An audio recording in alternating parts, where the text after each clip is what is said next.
acest mare împărat, Domnul cel tare și cel viteaz. Cine este acest mare împărat, Domnul cel tare și cel viteaz? El e împăratul meu, El e Dumnezeul meu, Domnul cel tare puternic, Salvatorul meu cel veșnic. El e împăratul meu, El e Dumnezeul meu, Domnul cel tare puternic, Salvatorul meu cel veșnic. Aleluia! Aleluia, Doamne!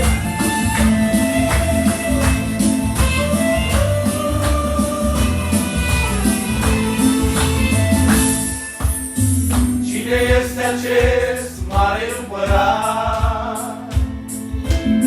Leul din Iuda, cel viteaz? Cine este acest mare împărat, Leul din Iuda, Domnul cel viteaz?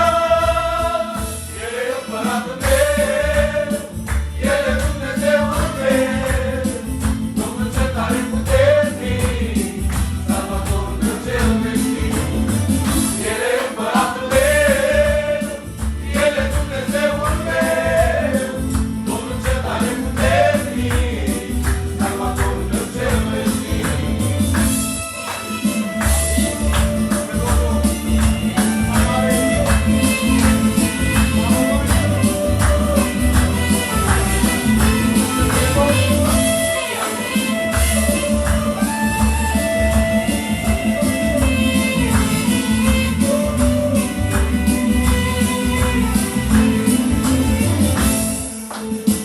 Cine este acest mare împărat,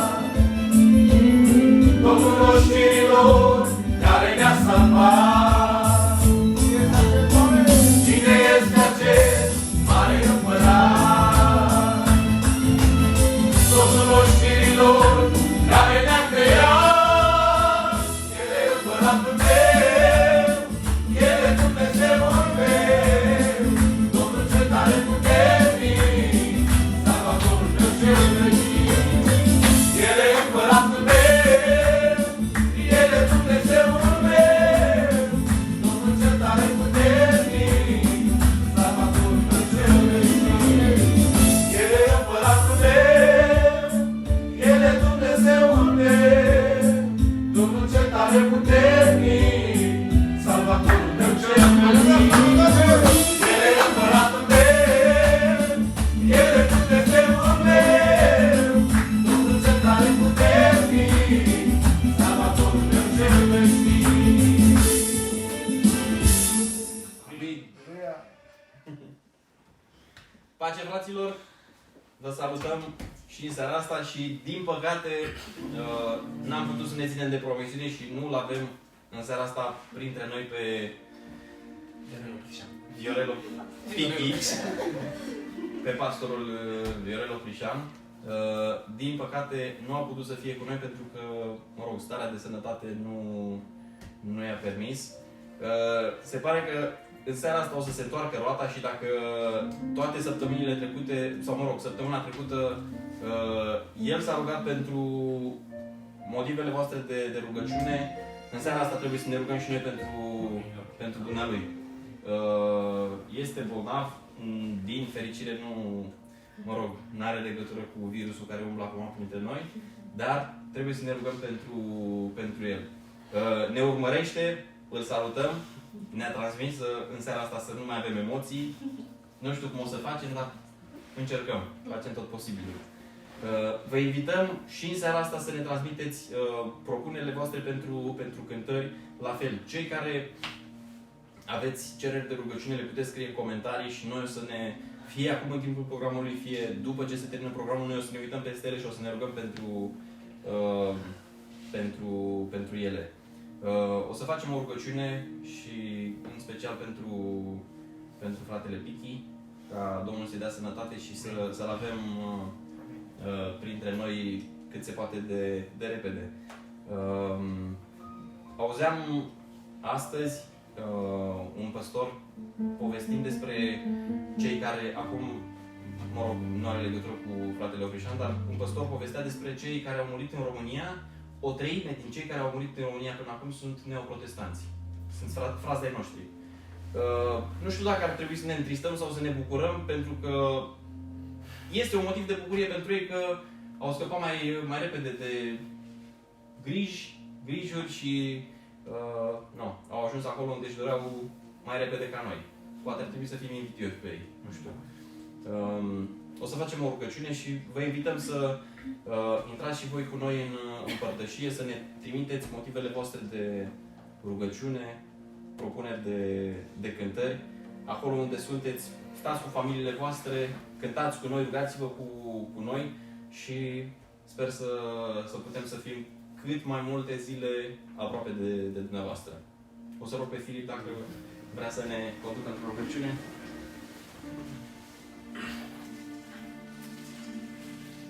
Doamne, venim înaintea Ta așa cum suntem în casa noastră și vrem să-ți mulțumim că Tu, ca de obicei, ești împreună cu noi, Tată Ceresc, și îți mulțumim pentru acest har divin, Doamne, de a fi împreună cu noi. Te rugăm, Doamne, ca timpul pe care îl vom petrece împreună să fie un timp binecuvântat de Tine. Te rugăm, Doamne, pentru oamenii care au probleme de sănătate, să te atingi de ei, Dumnezeule mare. Amin. Te rugăm, Doamne, și pentru pastorul Viorel Oprișan, Doamne, să te atingi de sănătatea lui, Doamne. Te rugăm să-l întărești, Dumnezeule mare, să ducă lucrarea Ta mai departe, să te atingi de sănătatea lui, să-i protești familia lui, Doamne, și lucrarea Ta să propășească mâinile lui, Dumnezeu.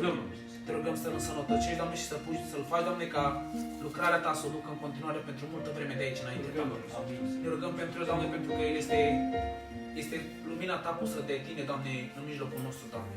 De aceea te rugăm să-l ții sănătos, te rugăm să-l vindeci, Dumnezeule, și să-l aduci din nou iarăși împreună cu noi, Doamne Ceresc. Lăsăm totul în mâna Ta și avem încredere că Tu vei rămâne cu noi. Dorim ca în seara aceasta Tu să vorbești sufletelor noastre, Doamne, și ce facem noi aici în casa noastră să fie hrană pentru suflet, pentru cei care ne urmăresc de acasă, Doamne. Te rugăm să-i ocrotești și pe ei și să le dai liniște și pace, Doamne, și să-i ocrotești pe fiecare în parte. Lăudat să fie numele Tău în veci că meriți și avem încredere că Tu ești Tatăl nostru și că Tu asculți rugăciunile noastre. Lăudat să fie numele Tău că meriți. În numele Domnului Iisus Hristos. Amin. Amin. Ce cântăm? Știu că viața mea. Cântați cu noi, e o cântare destul de cunoscută. Din păcate n-avem cum să afișăm versurile. Ne vedem toți? Da, acum ne vedem toți.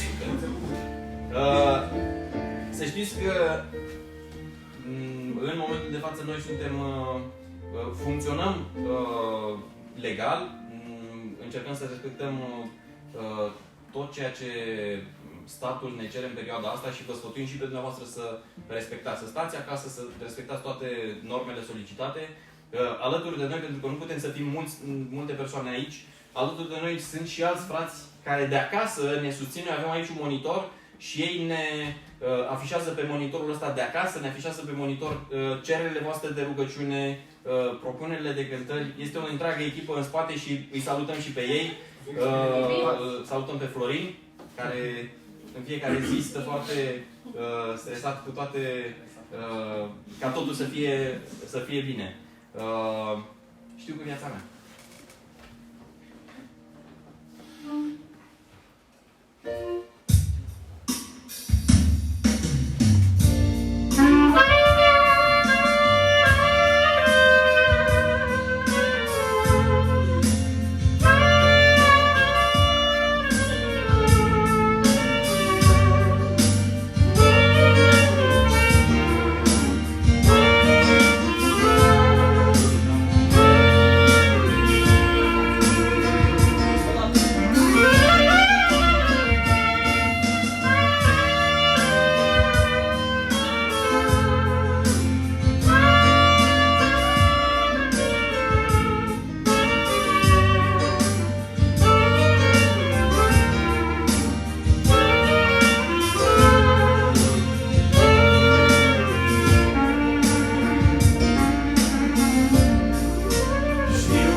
început cântarea, v-ați întrebat cu toții cine sunt băieții ăștia doi care cântă așa frumos. El este Ionatan și Elisei, Oprișan, sunt frați. Și nu doar n-au doar talent să cânte, ci au și o pasiune să cânte. Cel puțin de Ionatan știu că în perioada de criză am avut o discuție mai mult și ne întrebam ce o să facem fiecare în perioada asta de criză. Ce planuri avem noi în perioada asta și el stă toată ziua, fie cu clarinetul, mai cântă încă la vreo 5-6 instrumente și în perioada asta el stă și laudă pe Domnul și învață să slujească. Spunea, de fapt am văzut la știri astăzi că se întâmplă un fenomen ciudat. Dumnezeu a pus pe pauză toată planeta asta și pe toți oamenii de pe planeta asta și e o chestiune care nu s-a mai întâmplat până acum și se întâmplă fenomene ciudate peste tot. În Veneția au apărut delfinii, acolo unde apele erau tulburi, acum este o apă foarte curată, au apărut delfini. În Barcelona, azi noapte, au apărut porci mistreți. Prin mijlocul orașului mergeau porci mistreți. Pentru că, nemai fiind mașini, oameni, consideră că e probabil sălbăticie. Dumnezeu, spuneam, a pus oarecum planeta pe pauză și cred că ne-a pus și pe noi pe pauză. N-ar trebui să fim tare supărați că stăm acasă. S-ar putea ca Dumnezeu să ne fi pus intenționat pe pauză, să stăm acasă, să ne mai tragem puțin sufletul și să ne concentrăm. Și voiam să vă întreb în seara asta ce v-ați propus dumneavoastră pentru această perioadă. Sper că nu stați acasă și așteptați să ne dea drumul autoritățile din nou să ne dea voie pe stradă, ci sper că în perioada asta v-ați propus fiecare, nu știu, să citiți 5 cărți, să învățați să cântați la clarinet, orice. Și o să v-aș întreba și pe voi ce v-ați propus pentru perioada asta. Este foarte important pentru că avem o pauză în care putem să profităm din plin și să învățăm ceva nou, să studiem ceva nou. Filipe? Eu. Ce planuri am... Pentru perioada asta. Pentru această perioadă, să fiu sincer, am început fără niciun plan. Am crezut că o să fie doar o mică vacanță. Stăm acasă liniștiți, 3-4 zile, o săptămână, cel mai rău caz, și ne întoarcem la activitatea noastră. Dar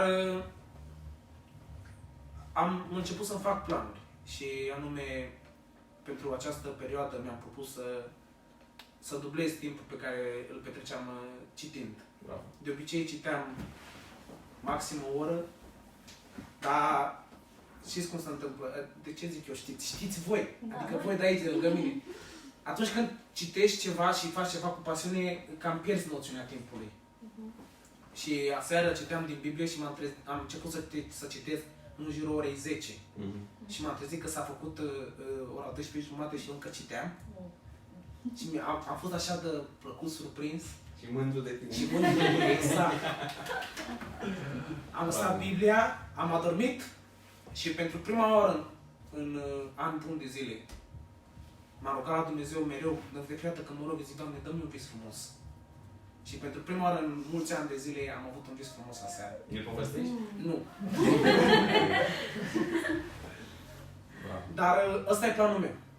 Să dublez timpul petrecut citind și poate o să mai petrec ceva timp supărându-mi mama și deranjând frații mai mici. Da, în familie. Okay. În familie. Okay.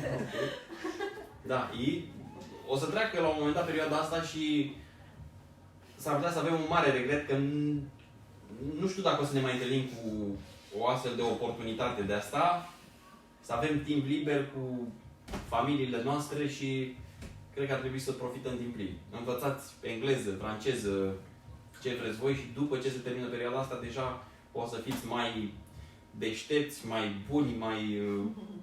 Mai răbdători. Mai răbdători. Să dea Dumnezeu. Ce mai cântăm? Că tot vorbim despre perioada asta de învățare și în afară de lucrul ăsta, ce învățăm, suntem foarte curioși ce ați învățat deja. Până acum. Până acum, de când a început perioada de carantină. Puteți să scrieți acolo în comentarii, o să ne transmită colegii noștri, frații noștri de la tehnică. Am învățat să ne bucurăm noi Noi în familie am învățat să ne bucurăm și nu acum. Lucrul ăsta ne-a învățat Dumnezeu să ne bucurăm încă de când am întâlnit pe El. Pentru că atunci când vine Dumnezeu în inima ta, automat unde este cetă se transformă într-un izvor de apă vie. Și noi avem în sufletul nostru bucurie, avem lumină, avem speranță și toate aceste lucruri se datorează lui Dumnezeu. Vreau să vă spunem pe un limbaj mai accesibil tuturor. Pentru că muzica este un limbaj accesibil tuturor, o să vă spunem cântând despre acest sentiment de bucurie pe care îl avem noi și pe care l-am învățat. Dumnezeu să fie lăudat. Amin. Amin.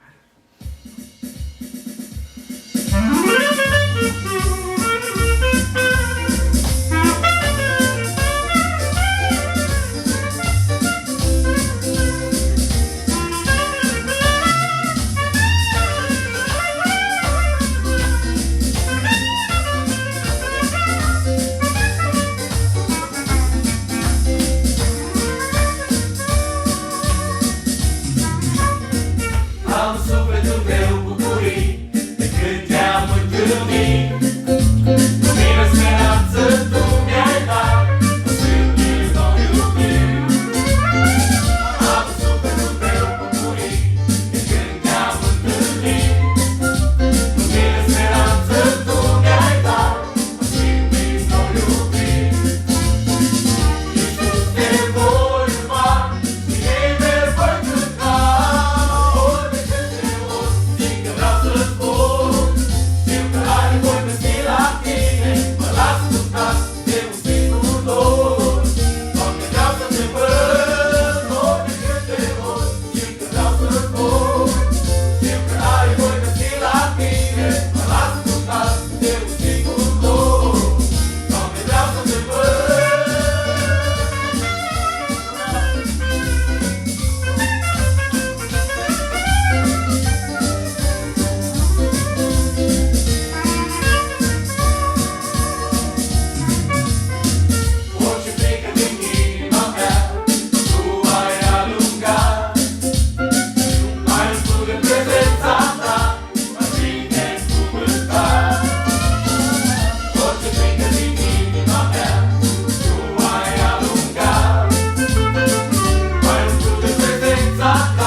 Cred că cel mai bine în perioada asta, pe lângă curățenia casei, să ne facem curățenie în suflete. Este timpul potrivit. Ne mai scrie Florin. Vecinii noștri ascultă muzică tare. Florin spune: Dumnezeu ne-a pus un semafor. A pus un semafor în fața oricărei ființe omenești. Semaforul roșu. Stăm la semafor și așteptăm și în timpul ăsta facem ceva productiv. Elena ne spune că în perioada asta mai puțin și termină Vechiul Testament. A ajuns la Daniel. Domnul să te binecuvinteze. Apropo de asta, ascultam mărturia fratelui Vladimir Pustan și povestea că atunci când înainte să se pocăiască, a fost o situație cu, nu știu, a rămas înzăpezit la o cabană. Nu știu dacă știți mărturia lui? A rămas înzăpezit la o cabană, singur, nu putea să iasă pentru că afară erau lupi și îi plăcea foarte mult să citească. Și a citit tot ce era în cabana aia, el era copil de pocăiți, dar nu voia să citească Biblia, pentru că era împotriva pocăiților în perioada aia. A citit tot ce a găsit în cabana aia, toate ziarele, a luat toate anunțurile, a citit toate etichetele, tot ce a găsit, a citit de nu știu câte ori și la un moment dat a zis n-am ce să fac, trebuie să citesc Biblia, că asta era pasiunea lui și nu avea ce să facă. A rămas câteva zile acolo închis în cabană și i-a zis lui Dumnezeu, Doamne, m-ai închis aici, n-am unde să mai fug. S-ar putea pentru mulți dintre noi ăsta să fie momentul în care să citim Biblia o dată, de 2 ori, de 3 ori, de ori de câte ori trebuie, astfel încât să putem să pricepem ce vrea Dumnezeu să ne transmite și chiar m-aș bucura ca după perioada asta toți păstorii din biserică să, așa cum se întâmplă la Boldești, chiar vă invit când aveți ocazia să vin la biserică, la Boldești, programul se desfășoară puțin diferit la biserică. Mi-a plăcut foarte tare. Aici nu există corectitudine politică, ci aici păstorul se poartă cu biserica așa cum trebuie să se poartă un păstor cu biserica. Învățăm versete. Cred că mulți au fost foarte încântați că a venit perioada asta, că în felul ăsta nu mai sunt ascultați la versete. Deci, sfătuiesc pe membrii bisericii Ebenezer să învețe versete și să citească Biblia cât de mult pot ei, pentru că am eu presimțirea că Pichi o să-i întrebe, atunci când reluăm programele, o să-i întrebe fraților ce ați făcut în perioada asta. Nu știu de ce, dar presimt eu că cineva vrea să ne mai zică ce planuri are, că nu o să întreb eu. Ce vă propuneți? Lăsați ideea asta cu cititul Bibliei. Cu cititul Bibliei. Da, în întregime. N-am citit-o niciodată cap-coadă. Am citit așa doar o separat cărți și acum o să încep din nou să citesc pe toată. Cap-coadă, da. Sunt eu și eu la fel, am aceeași idee ca și Larisa. Să ne pocăim mai mult. Asta este. Inițial mă gândeam să citesc un număr de cărți, dar asta cu cititul Bibliei mi se pare și mai bună.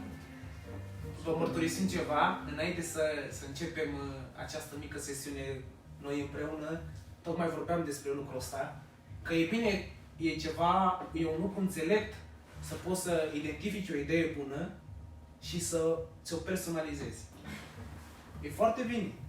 Dar dacă aveți idei mai bune ca asta nu cred că există, dar dacă aveți idei bune, puneți-le acolo în comentarii și să vedem care își asumă ideea. Interesant, să vedem. Da. Să vedem ce se întâmplă. E o perioadă foarte grea pentru noi toți. E o perioadă în care, cel puțin mie personal, mi-e foarte greu să stau în casă, mai ales vineri și duminică. Pentru că întreaga zi de vineri mă pregăteam să ajung seara la biserică, iar întreaga zi de duminică mi-o petreceam la biserică. Și mi-e foarte dor de biserică, mi-e foarte dor de toți frații din biserică. Abia aștept să-i văd, să iau în brațe pe toți. Că atunci nu o să mai fie restricție, că n-ai voie să iei în brațe. O să iau pe toți în brațe. O să bag pe unii puternic pe spate. Bine ai venit, frate, bine că te-am regăsit. Aștept acea vreme. Aștept acea vreme și o aștept cu mare drag. Până atunci, iubirea mea față de frații mei și de biserică o să crească. Dorul meu față de ei o să crească în continuare. Îmi aduc aminte că am fost un an de zile plecat în Cluj împreună cu familia și odată la 2 săptămâni veneam în Ploiești. Motivul principal pentru care veneam era să venim la biserică, aici la Boldești, și conduceam 400-450 de kilometri, depinde de drumul pe care o luam, undeva la 6-7 ore. De fiecare dată când plecam, niciodată nu mi se părea drumul ăla lung sau...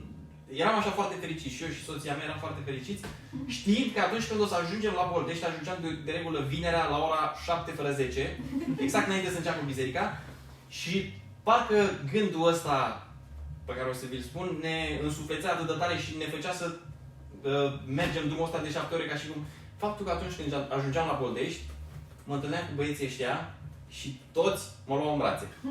Și mă băteau exact așa cum a zis Filip. Deci ce a spus el nu e o poveste frumoasă.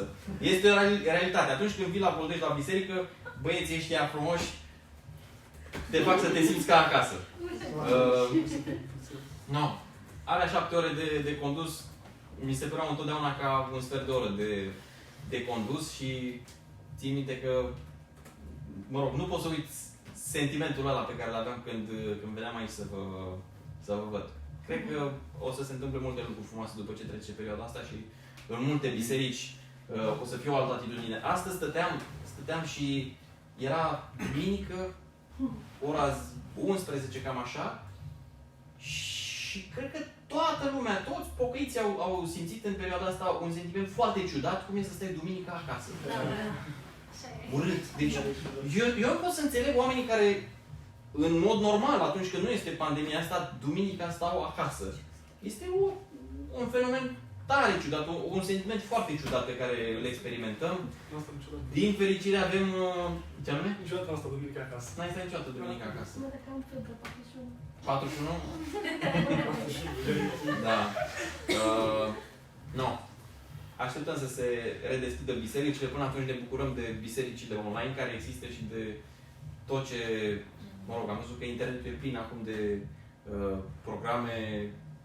Ar fi bine ca lucrurile astea să ajungă și la cei necredincioși și poate că asta o să se întâmple. Abia aștept ziua aia când Filip o să mă aștepte iar la biserică și o să mă bată pe spate puternic. Ce mai cântăm? Vorbeam despre iubire și despre dor. O să cântăm o melodie legată despre aceste două lucruri până ne punem noi gândurile în ordine. Dacă cunoașteți melodia, cântați împreună cu noi, chiar dacă sunteți la sute de kilometri sau nu știu unde sunteți voi acum.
Întăriți-vă și îmbărbătați-vă prin cuvântul lui Dumnezeu, apreciez ce faceți, ascult cu plăcere cântările voastre vă salutăm din San Pedro, Spania. O salutăm pe doamna Mihaela și pe toți cei care vă uitați de departe. Suntem cu dumneavoastră. Povestea Pichi, cu câteva zile în urmă, pentru cei care ați intrat mai târziu, Pichi este postorul nostru. Că în perioada asta s-ar putea să se facă așa o triere, oi, capre și lumea o să înceapă să-și arate, să-și dea rama pe față, cum e vorba aia în popor. Și chiar mi-am dat seama că asta se întâmplă. Împreună cu Florin, Florin care se ocupă de transmisiunea live și care, mă rog, este acum cu noi online, împreună cu el ne-am propus să în fiecare dimineață să facem un clip de 10 minute de fiecare dată cu un frate dintr-o biserică din Ploiești, pe care să-l postăm pe grupul de WhatsApp al acelei biserici, astfel încât bătrânii, este o biserică unde sunt foarte mulți bătrâni, și ne-am propus ca să-i ținem pe bătrânii ăștia aproape și să-i ținem îmbărbătați. Și, nu știu, a fost așa un gând pe care l-am avut din partea lui Dumnezeu, pur și simplu să putem să-i îmbărbătăm pe frații ăștia. Ce credeți?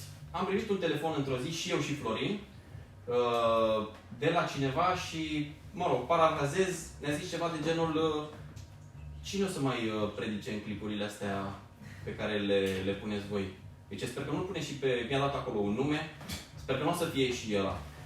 Oameni buni, este un moment de cercetare din partea lui Dumnezeu în care ar trebui ca noi să fim mai buni, să renunțăm la toate răutățile astea. Întâmplător, cel despre care persoana pe care nu voia să o vadă în clipurile alea este un om care a făcut extraordinar de multe lucruri pentru bisericile din Prahova și din România și am rămas șocat. Este momentul în care oamenii încep să-și arate adevărata lor față. Cred că ar fi momentul în care să ne facem și noi o analiză și să vedem. Am văzut și comentarii răutăcioase. Batic, de ce stați jos? De ce... Hai, fraților, să ne concentrăm pe ceea ce se întâmplă și să ne concentrăm pe ceea ce vrea Dumnezeu să ne transmită și vă asigur că atunci când o să ieșim din perioada asta, o să ieșim, nu știu, mult mai puternici și mult mai bine înrădăcinați în Dumnezeu. Amin. Samuel, în afară de citit, mai ai alte targeturi pe perioada asta? Plan profesional. Profesional. Bun! Și astea sunt bune pentru că trebuie să ne câștigăm și pâinea. Da, dar în orice caz, pe primul loc este cititul Bibliei, tează foarte mult și pe lângă asta vreau să citesc și mai multe cărți. Acum mă scuzați puțin, dar am probleme cu masaj și nu mă să vorbesc bine. Ziceam cu părinții, vorbesc un pic puțin engleză. Dar aș vrea să mă perfecționez în domeniul în care lucrez acum și eu cred că tot timpul există posibilitatea ca în ceea ce fac să fii cât mai bun și pe voi la fel. Vă spun și vouă ca să încercați să fiți cât mai buni în ceea ce faceți voi și sper ca Dumnezeu să vă ajute și să ne dea această înțelepciune, să știm că aceste vremuri care au venit peste noi sunt de a ne apropia mai mult de Dumnezeu și de a încerca cât mai mult să ne apropiem ca noi în familia noastră. Pentru că de multe ori fiecare se duce în camera lui cu telefonul, cu laptopul, fără să mai facem nimic, nu mai comunicăm, nu mai știm ceea ce a făcut celălalt. Și cred că Dumnezeu, prin aceste lucruri, ne ajută să ne apropiem mai mult unul de altul și să știm ceea ce facem noi în viața noastră personală, cel puțin. Că în ziua de astăzi știi, vedeți și noi că tinerii, 10-12 ani, au probleme atât de mari încât rămânem blocați. Eu, unul care am 25 de ani, nu am problemele unui copil care are 10 ani. Contează foarte mult. Și părinții pur și simplu s-au detașat complet de copiilor. Această vreme, această perioadă în care ne aflăm acum, este una foarte bună pentru a întări relația noastră în familie. Asta a fost gândul meu. Mulțumesc binecuvântez. Amin. Amin.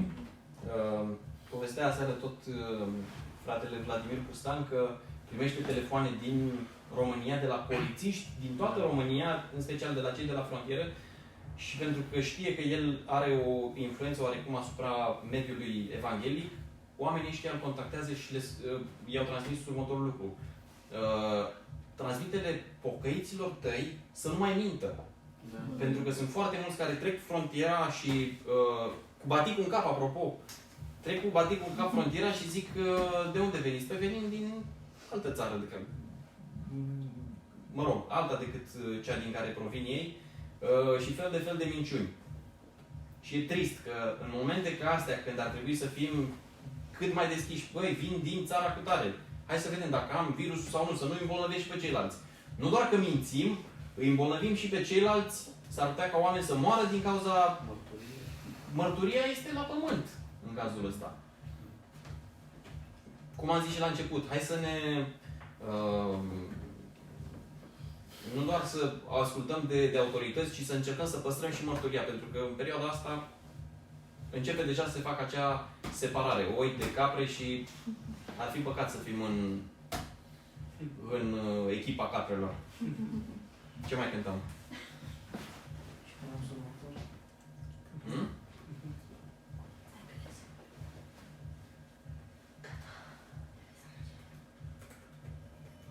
Aleluia!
poezie a lui Traian Dors și el ne sfătuia să facem un lucru pe care acum îl facem forțat, să ne oprim. Și zice așa, oprește-te din când în când și uită-te la lună și ascultă trecerile ei ce multe au să-ți spună. Oprește-te din când în când și uită-te la soare, căci nu știi ziua aceea când nu-ți va mai răsare. Oprește-te din când în când lângă un mormânt și o cruce și adu-ți aminte că într-o zi aici te vor aduce. Oprește-te din când în când în drum numai cu tine și vezi cu ce te duci de aici în viața care vine. Oprește-te și până poți spre Dumnezeu te îndreaptă, căci nu știi după care pas sfârșitul te așteaptă. Căci în zadar te vei opri, când moartea te culege, atunci pe veci va fi târziu a mai alege. Chiar și în perioadele în care nu suntem închiși în case și nu suntem restricționați, cred că e un gând bun să ne oprim și să ne tragem puțin sufletul, să ne facem o analiză a vieții,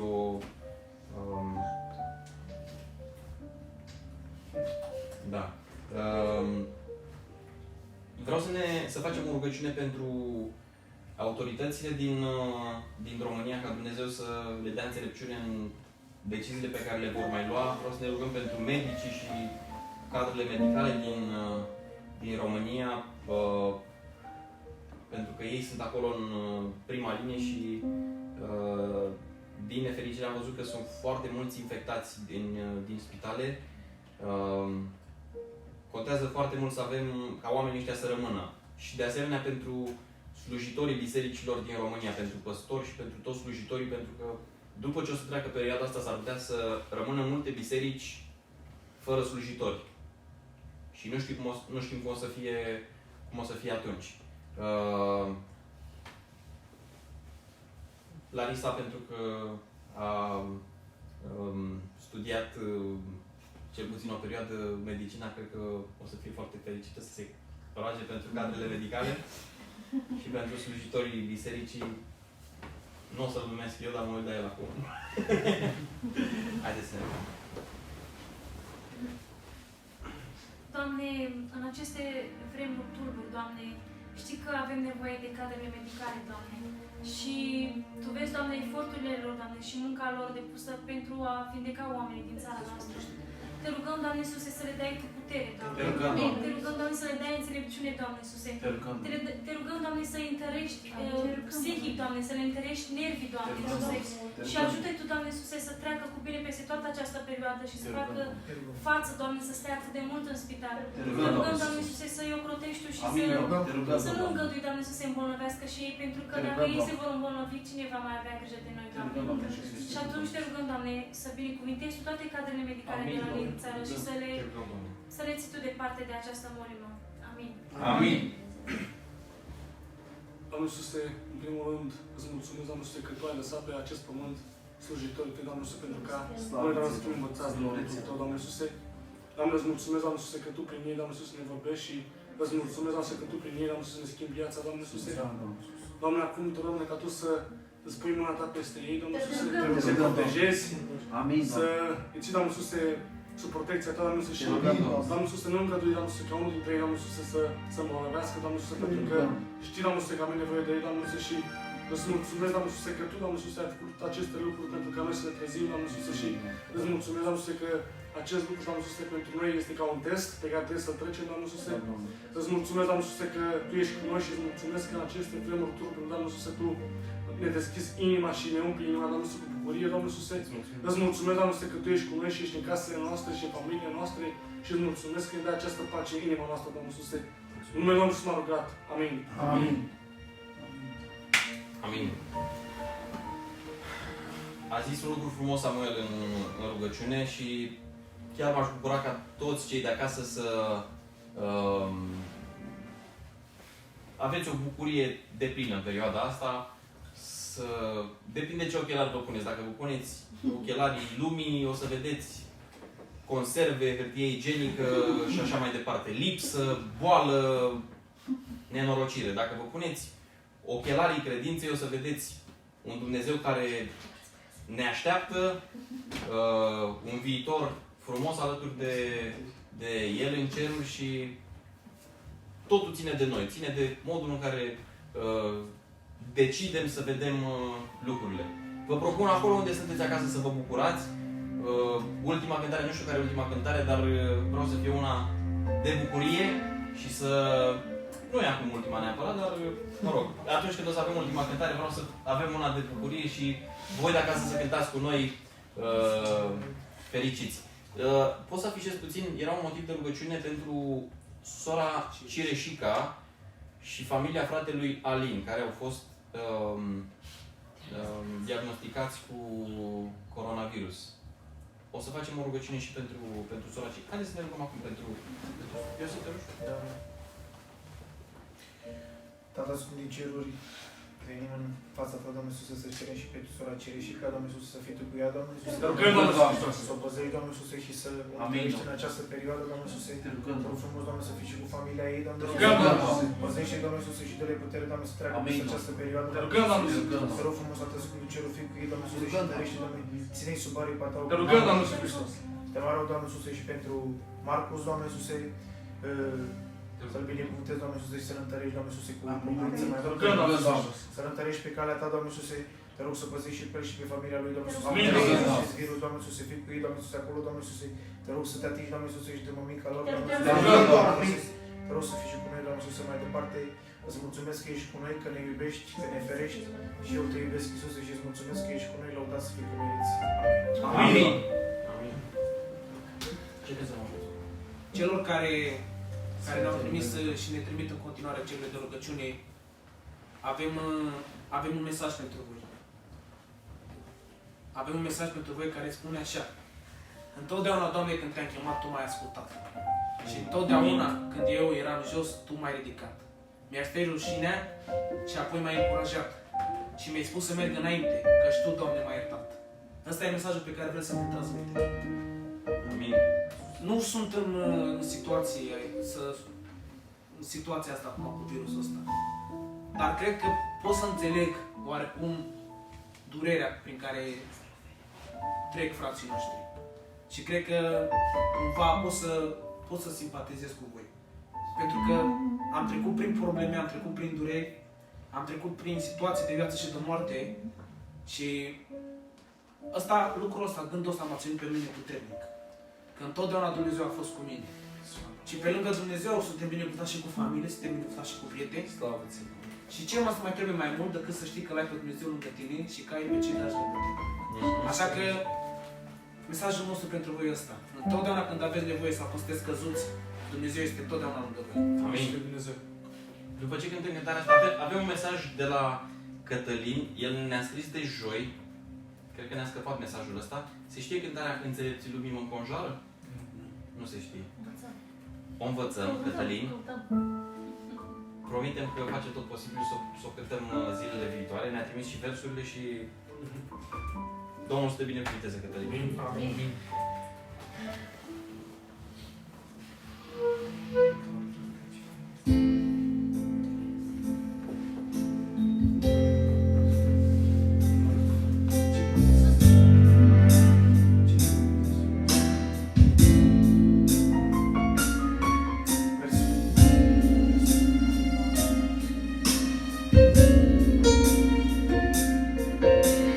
Totdeauna, Doamne, când te-am chemat, m-ai ascultat. Totdeauna când eram jos, Tu m-ai ridicat.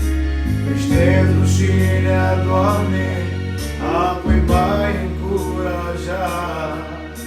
Mi-ai spus să merg înainte, căci Tu, Doamne, m-ai iertat.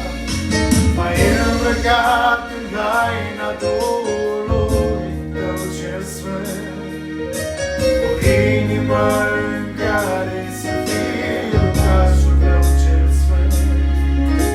Mi-ai uns capul cu undele Duhului Tău Sfânt și slujba Sfinților m-ai pus să scriu.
mea e următoarea, că această cântare se cântă cel mai bine cu acordeon. Acum, Ionatan știe să cânte și la acordeon, dar n-are acordeonul cu el. Cât cu clarinetul. O cântăm în seara asta fără acordeon sau... Cu Olga. Am putea. Poporașul meu, poporașul meu. Exact, exact aia e. Lene, deci nu, vorbești. Cuvintele. Da. Pe când am mai gândit de... Cine a propus cântarea asta, sperăm să cânte și strofa și refrenul cu noi. Acolo unde este cu toată familia. Să-l auzim noi, să cântem mai tare ca noi. Să ne trimit o filmare. Nu le deranjează asta. Ar fi chiar frumos să vedem. Că cei de acasă cântă împreună cu noi sau că se roagă împreună cu noi.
le-am avut pe ultima 100 de metri.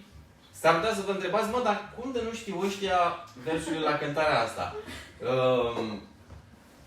Foarte mulți rămân surprinși când află că frații Oprișan nu sunt penticostali. Asta e o cântare foarte, foarte cunoscută. Iubim pe frații penticostali și știm multe cântări de ale lor, dar biserica de aici din Boldești e o biserică creștină după Evanghelie, unde se cântă cântări spre slava lui Dumnezeu. Amin. Acum, ne cerem iertare dacă n-am știut versurile. Mulțumim lui Dumnezeu că am avut conexiunea bună într-un final și le-am găsit. Sperăm ca într-una din zilele următoare Ionatan să își ia și acordeonul și să puteți să mai veniți cu propuneri din repertoriul ăsta. Nu știu ce o să facem. Știm sigur că săptămâna viitoare, vineri, sâmbătă și duminică, o să putem să ne vedem cu toții. Din câte știu, zilele astea o să luăm o pauză cu live-urile sau? Da. Vă rămâne să discutăm, să stabilim. O să vă anunțăm oricum pe pagina de Facebook. Însă, în fiecare seară la ora 8, chiar dacă nu o să fim live, o să postăm ceva pentru dumneavoastră. Mâine seară, cel puțin la ora 8, o să aveți o surpriză. O să aflați, o să puteți să vizionați povestea acestei biserici, povestea familiei Oprișan. E o poveste frumoasă și mâine la ora 8 o să puteți să vedeți pe pagina noastră de Facebook. O să publicăm și pe pagina de YouTube. E mult mai simplu dacă o să postăm noi link-ul cu pagina de YouTube și puteți să dați subscribe ca să primiți notificarea automată în momentul în care avem postarea pusă pe canalul nostru de YouTube. O să ne apropiem de încheiere. Filip vrea să ne spună ceva? Da. Când eram mic, așa îmi place să închei. Încheiem într-un mod cât să-mi vină mie, să mă simt eu bine. Când eram mic, tatăl nostru, noi fiind mulți copii în casă, tatăl nostru, ca să ne liniștească, ne-a compus o melodie. Și ăsta era modul lui în care ne ținea liniștiți. Sora mea mai mare, Larisa, ea moștenește frumusețea în familie la noi. Și tu ce moștenești? Eu? Toate celelalte calități bune. Sora noastră ne spunea povești și Larisa are un dar de la Dumnezeu să liniștească copiii mici și să spună niște povești. Am 25 de ani și încă nu le-am uitat, poveștile acelea. Dar cred că cea mai frumoasă poveste pe care o știm cu toții și cel mai frumos lucru pe care Dumnezeu, Iisus Hristos, a învățat pe ucenici în mod direct, este rugăciunea Tatăl nostru. Am fost trimis să citesc rugăciunea și un profesor în teologie mi-a spus că singura parte din acea rugăciune care este la timpul trecut este când spune și ne iartă nouă greșelile noastre. Fiți atenți cum spune acum, cum și noi am iertat greșiților noștri. Asta e singura parte din rugăciune care e la timpul trecut. Și mereu mi-a fost frică când ajungeam la partea asta să spun, Doamne, iartă mie cum am iertat, pentru că nu cumva eu să nu fie iertat de plin și Dumnezeu să nu-mi ierte mie păcatele de plin. Când spune rugăciunea asta, trebuie să o spunem cu băgare de seamă. Pentru că e o rugăciune care te scapă te ajută să-ți mărturisești păcatele, dar totodată te și învinuiește. Dacă nu ai iertat păcatele fraților tăi, greșelile fraților tăi, așa cum Dumnezeu ți le iartă ție. Când spune rugăciunea asta, să o spunem cu gândul ăsta în minte.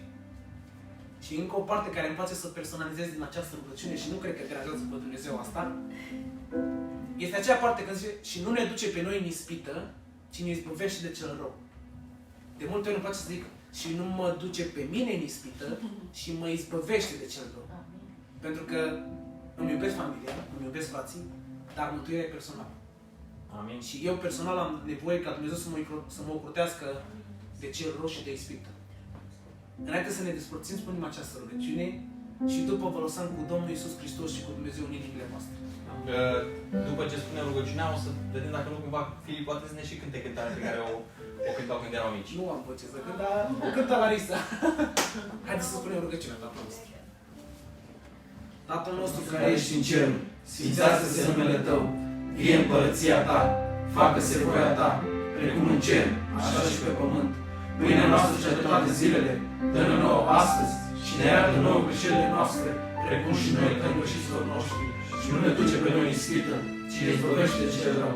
Căci a Ta este împărăția și puterea și slava în veci. Amin. Amin.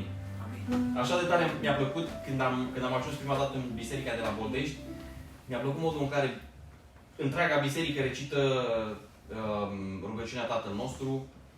Niciodată în viața mea n-am auzit o biserică sau o grupare de oameni să recite așa, exact ca la armată și cred că așa ar trebui să fie. Nu lălăită și este o... Pasiune. Exact, cu pasiune, ăsta era cuvântul. Filip întotdeauna știe să găsească cuvintele. Deci Filip, cânti cântarea aia? Nu. Este... Larisa? Puțin, Este așa o melodie, puțin și- Am este văzut că o știi? comoara de familie, rămâne în familie. Vrei O să știi? vă spun câteva versuri? Zine zine versuri. Deci este scrisă de Pichi? Da. Ok. Zine. Sună în felul ăsta. O dormi în pace, copilul meu, o dormi în pace, copilul meu, căci tu ești fiul de Dumnezeu, căci tu ești fiul de Dumnezeu. Și strofa a doua? Căci Tatăl loc ți-a pregătit, te-a curățit și te-a sfințit și va veni ca să te ia acolo sus, în slava sa. Amin. Îl salutăm încă o dată și pe Pichi. Sperăm să se facă rapid bine. Noi o să ne revedem 100% o să ne revedem vineri seara live. Până atunci, în fiecare seară la ora 8 publicăm câte ceva pentru dumneavoastră fresh. Fresh din cuptor, da. Care e ultima cântare? Am zis că ultima cântare să fie una forță. Cineva ne cere, te aude el cerul când spui da. Avem negativ? Filip? Iosif? Acum eu cred că toate aceste cereri de cântări pe care le primim, eu cred că cei care ni le scrie aceste lucruri, eu cred că ei cântă cu noi acasă, nu? Eu așa Amin. Pentru că dacă noi cântăm că nu ne place să cântăm și lăudăm pe Dumnezeu. Și atunci dacă noi cântăm doar noi aici și ținem bucuria doar la noi, la voi ce să mai ajungă? Că ce ajunge așa prin live e o frântură prea mică din ceea ce simțim noi.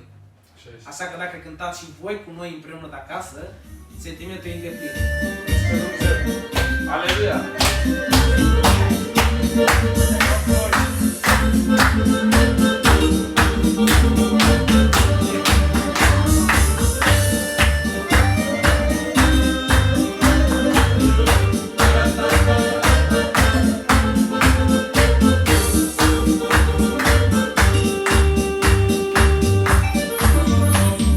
Ceea ce o ai să schimbe inima, să aducă oameni pe către tine.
spunem, înainte să vă salutăm pe toți, avem două persoane foarte dragi nouă, care se uită în fiecare seară și care, de care ne este dor, ne transmit mereu mesaje. Este vorba de Tanti Lidia și Străina. Vă iubim, surorilor. Și pentru toți ceilalți, vă mulțumim în mod special pentru mesajele de încurajare. Vă spun sincer că, spuneam și zilele trecute, când am început aceste live-uri, ne-am gândit că o să le facem doar pentru cei din biserica aceasta și a trebuit să continuăm și să ne-am responsabilizat pentru că am văzut că mulți dintre voi ne-au solicitat să continuăm și ne-au transmis așa un mesaj frumos, faptul că pentru voi aceste părtășii ale noastre înseamnă mult, pe noi ne-a responsabilizat și o să încercăm să rămânem alături de voi atâta timp cât Dumnezeu o să ne îngăduie. Vă salutăm pe toți și ne vedem în fiecare seară în seriile următoare, chiar dacă nu live, o să ne revedem.